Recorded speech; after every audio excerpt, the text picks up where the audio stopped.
అక్కడే శ్రమశక్తి కూడా కొరత ఏర్పడిందంటాడు ఎంగెల్స్.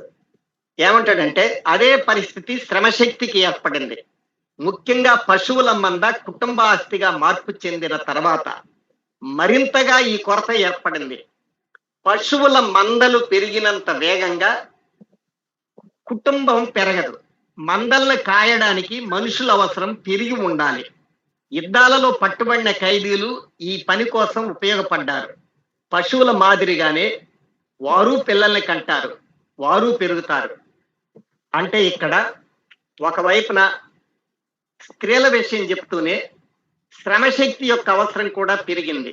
ఎప్పుడైతే మిగులు ఏర్పడిందో, ముఖ్యంగా పశువుల మందలు ఒక సంపదగా మారినాయో, పశువుల మందలు వాటి యొక్క పునరుత్పత్తి స్థాయి మనిషి యొక్క మానవ జాతి యొక్క పునరుత్పత్తి స్థాయి కంటే వేగంగా జరుగుతుంది. ఇక్కడ 100 జనాభా 1000గా మారే వరకు అక్కడ 100 ఆవులు నుంచి 5000 ఆవుల సంతానం వచ్చే పరిస్థితి. అది గుర్రం గాని, ఒంటెలు గాని, ఆవు గాని, గేదెలు గాని. అంటే మానవుడి యొక్క జన సాంద్రత పెరుగుదల కంటే పశువుల సాంద్రత పెరుగుతున్న దశలో పశువుల్ని కాయడానికి, మేపడానికి మనుషుల యొక్క అవసరం పెరిగింది. ఆ పెరిగిన సమయంలో యుద్ధాలలో పట్టుబడిన ఖైదీలు ఈ పని కోసం ఉపయోగపడ్డారు. పశువుల మాదిరినే వారు పిల్లల్ని కంటారు, వారు పెరుగుతారు. అంటే కనే పిల్లలు కూడా బానిసలుగానే మారతారు, బానిసలకి పుట్టే పిల్లలు కూడా బానిసలుగా మారతారు. అంటే ఆ సందర్భంగా అంటాడు, ఈ పశు సంపద కుటుంబాల సొంత ఆస్తిగా మారాక అది వేగంగా అభివృద్ధి చెందసాగింది. జంట పెళ్లి గణంలో మాతృ ప్రాధాన్యత గల ఆనాటి సామాజిక వ్యవస్థ గట్టి దెబ్బతిన్నది. జంట పెళ్లి పద్ధతి కుటుంబంలో ఒక నూతన పరిస్థితిని ఏర్పరిచింది.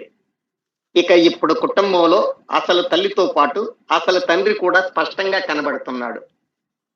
అంటే ఇక్కడ జంట పెళ్లి అనేది ఏర్పడింది. ఇంకా దంపతి పెళ్లి కాదు. ఇక్కడ జంట పెళ్లి ఏర్పడ్డ తర్వాత కూడా పిల్లలకి తండ్రి ఎవరో తెలుస్తుంది. గుంపు పెళ్లిలో అయితే తమ తండ్రి ఎవరో పిల్లలకి తెలియదు, తల్లి తెలుస్తుంది తప్ప. ఇక్కడ 10 ఏళ్ళు 15 ఏళ్ళు కాపురం చేస్తారు జంట పెళ్లి. ఇష్టం లేకపోతే విడిపోతారు, తమ పిల్లలతో వెళ్ళిపోతారు. కానీ ఆ 10 ఏళ్ళు కలిసి ఉన్నప్పుడు, జంట పెళ్లిగా భార్యాభర్తలు కలిసి ఉన్నప్పుడు పుట్టే పిల్లలకి తండ్రి ఎవరో తెలుస్తుంది. అట్లా ఒక నూతన పరిస్థితిని ఈ జంట పెళ్లి వ్యవస్థ ఏర్పరిచింది. దాంతో వారసత్వ హక్కు కూడా వచ్చిందని ఎంగెల్స్ అంటాడు. ఆనాటి కుటుంబంలో తిండి సంపాదన, దానికి కావలసిన పనిముట్లు చూసుకోవడం మగవాడి బాధ్యత. పని విభజన అలా ఉండేది. అందుకే తిండి సంపాదించటకు ఉపయోగపడే పనిముట్లు అతని సొంత ఆస్తిగా ఉండేది. ఒకవేళ ఆ జంట విడిపోతే ఇంట్లో సామాన్లు స్త్రీకి మిగిలేది.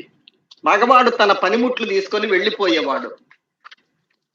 ఆ విధంగా సంఘంలోని ఆచారం ప్రకారం జీవనాధారమైన పశువులు, ఆ తర్వాత కాలంలో పనిచేయడానికి పరికరాలకు ఉపయోగపడే బానిసలు మగవాడి ఆస్తిగా అంగీకరించబడ్డాయి. అదే సంఘంలో ఆనాటికున్న ఆచారం ప్రకారం ఆస్తికి అతని కొడుకులు వారసులు. వారసత్వంలో ఆనాటి స్థితి ఇది. అంటే అప్పటి గణ సమాజంలో ఆస్తి మొత్తం కూడా గణానిది, సమిష్టిగా.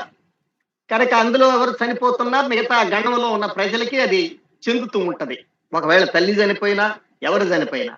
కానీ ఇక్కడ జంట కుటుంబ వ్యవస్థ అనేది ఏర్పడ్డ తర్వాత, అంటే గుంపు పెళ్లి నుంచి జంట పెళ్లి అనేది వచ్చిన తర్వాత, పిల్లలకి తండ్రి ఎవరో తెలిసిన తర్వాత ఒక వారసత్వానికి సంబంధించిన అవకాశం ఏర్పడి కుటుంబ ఆస్తిగా కూడా సమకూరిన తర్వాత మార్పుల గురించి ఎంగెల్స్ చెప్పాడు. ఇది ప్రారంభంలో తల్లి హక్కు గుర్తించబడేది, ఆ హక్కుని తొలగించి ఇప్పుడు తండ్రి హక్కుగా మారింది. అంటే మాతృస్వామ్య సమాజం పితృస్వామ్య సమాజంగా మారింది. ఇక్కడ ఎంగెల్స్ ఏం చెప్తాడంటే, ఆనాటికి మాతృస్వామ్య వ్యవస్థ పితృస్వామ్య వ్యవస్థగా మారటానికి పెద్ద విప్లవాలు, తిరుగుబాట్లు, సాయుధ సంఘర్షణలు ఏమీ జరగలేదు అక్కడ. ఎందుకంటే చారిత్రక భౌతికవాద సూత్రాల ప్రకారం, మార్క్స్ ఎస్టాబ్లిష్ చేసిన చారిత్రక భౌతికవాద సూత్రాల ప్రకారం ఆస్తి సంబంధాలు, పోగుపడ్డ ఆస్తులు మనిషిని ఎట్లా నడపాలనేది నిర్ణయిస్తుంది. ఇక్కడ కూడా గణ సమాజం ఒక పరిస్థితిలో గణ సమాజం నిలబడింది. గణ సమాజం నిలబడటానికి కారణం ఆనాడు అత్యల్ప ఉత్పాదక శక్తి, ఆహార కొరత, చాలా సంక్షోభంలో కొరత ఏర్పడి ఉండడం, అదేవిధంగా క్రూరముగా మధ్య జీవిస్తూ ఉండడం, వాళ్ళు సమిష్టిగా జీవించాల్సిన అవసరం. పెద్ద పులులతో సింహాలతో పోరాడేటప్పుడు మనుషులు విడివిడిగా కుటుంబాలుగా జీవించలేవు. 1000 మంది, 500 మంది లేదా 2000 మంది ఒక గుంపుగా మాత్రమే సింహాలతో పులులతో ప్రకృతితో యుద్ధం చేస్తూ మాత్రమే సమిష్టిగా బతకాల్సిన పరిస్థితి.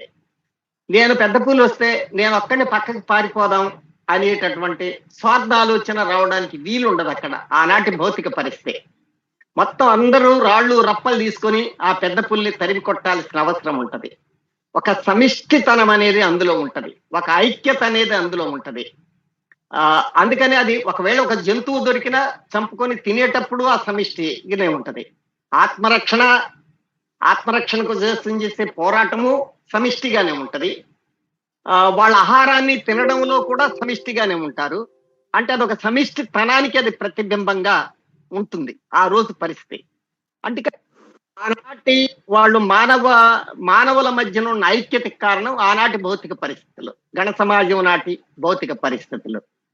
అదేవిధంగా ఒకసారి కుటుంబ వ్యవస్థ అభివృద్ధి అయిన తర్వాత చారిత్రకంగా మళ్ళీ ఒక చోట ఎంగెల్స్ ఏమంటాడంటే, చారిత్రకంగా గుంపు పెళ్లి నుంచి జంట పెళ్లికి రావడం ఒక అభివృద్ధికర దశ అంటాడు. జంట పెళ్లి నుంచి దంపతి వివాహ పద్ధతి రావడం అనేది కూడా చారిత్రకంగా ముందడుగు అంటాడు. అదే సమయంలో సాంఘికంగా అది వెనకడుగు మనుషులకి అని చెప్తాడు. ఇది కొంత మనం చదివేటప్పుడు మనకి కొంత అది అర్థం చేసుకోవడానికి కొద్దిగా అదనంగా ప్రయత్నం చేయాల్సినటువంటి అవసరం ఉంటది. ఉదాహరణకి డిడి కోశాంబి లాంటి వాడు చారిత్రక భౌతికవాద సూత్రాల ఆధారంగానే భారతదేశంలో అక్కడ ఝాన్సీ లక్ష్మీబాయి నుంచి లోకమాన్య తిలక్ వరకు ఇలాంటి వాళ్ళు సాంఘికంగా తిరోగాములు, అదే సమయంలో రాజకీయంగా పురోగాములు అని అంటాడు. అదేవిధంగా వీరేశలింగం పంతులు, రాజా రామ్మోహన్ రాయ్, ఈశ్వర్ చంద్ర విద్యాసాగర్, గురజాడ లాంటి వాడిని సంఘ సంస్కర్తల్ని వాళ్ళు రాజకీయంగా తిరోగాములు, సాంఘికంగా పురోగాములు అని చెప్తాడు. అంటే రాజకీయంగా పురోగాములు ఎవరవుతారంటే బ్రిటిష్ సామ్రాజ్యవాదానికి వ్యతిరేకంగా లేదా ఒక రాజకీయ తిరుగుబాటుకి నాయకత్వం వహించినప్పుడు అది వాళ్ళ ఆర్థిక వ్యవస్థని, రాజకీయ వ్యవస్థని దెబ్బతీయడానికి ప్రయత్నం చేస్తుంది గనక వలసవాద రాజ్య వ్యవస్థని అది రాజకీయంగా విప్లవకర లేదా పురోగామి పాత్ర పోషించినట్టు అవుతుంది. కానీ వాళ్ళది సాంఘికంగా తిరోగామి పాత్ర ఇట్లా ఉంటుంది. అట్లనే ఇక్కడ కూడా చాలా సందర్భాల్లో ఇందులో మనం చదువుతున్నప్పుడు చాలా మార్క్సిస్ట్ అవగాహనతో అర్థం చేసుకోవాల్సింది ఏంటంటే, దంపతి పెళ్లి ఒక చారిత్రకంగా ముందంజ అంటాడు. దంపతి పెళ్లి స్త్రీలకి అది చాలా ఒక రకమైనటువంటి బాధామయమైనటువంటి జీవితాల్లోకి మహిళల్ని నెట్టింది అంటాడు. మరి ఆ రెండు ఎలా చెబుతాడు ఎంగెల్స్ అంటే, మార్క్సిజం దీన్ని ఎట్లా అర్థం చేసుకున్నది అనేది మనం అర్థం చేసుకోవాల్సింది ఏంటంటే, చారిత్రకంగా ముందంటే అనివార్యంగా ఉత్పత్తి పెరుగుతున్న సమయంలో ఇక గుంపు పెళ్లి సాధ్యం కాని దశ ఒకటి వస్తుంది. గుంపు పెళ్లి కొనసాగడానికి కేవలం ఒక 500-600 మంది కలిసిమెలిసి మాత్రమే పెద్ద పులులతో పోరాడుతూ ఉండాల్సిన సమయం, ఆహారానికి అందరూ కలిపి సమిష్టిగా మాత్రమే జంతువుల్ని వేటాడాల్సిన పరిస్థితి ఏర్పడ్డ కాలంలో ఆ రోజున గుంపు పెళ్లి అనేది మాత్రమే దానికి సూటబుల్ అవుతుంది. ఆనాటి పరిస్థితుల్లో ఆ మనిషి జీవించడానికి గుంపు పెళ్లి అంటే గుంపుగా జీవించడం అనేది ఆనాటి అవసరం కనుక గుంపుగా జీవిస్తున్నప్పుడు గుంపు పెళ్లి కొనసాగుద్ది. గుంపు పెళ్లి ఏ పరిస్థితుల్లో అది సుస్థిరంగా నిలబడుతుంది?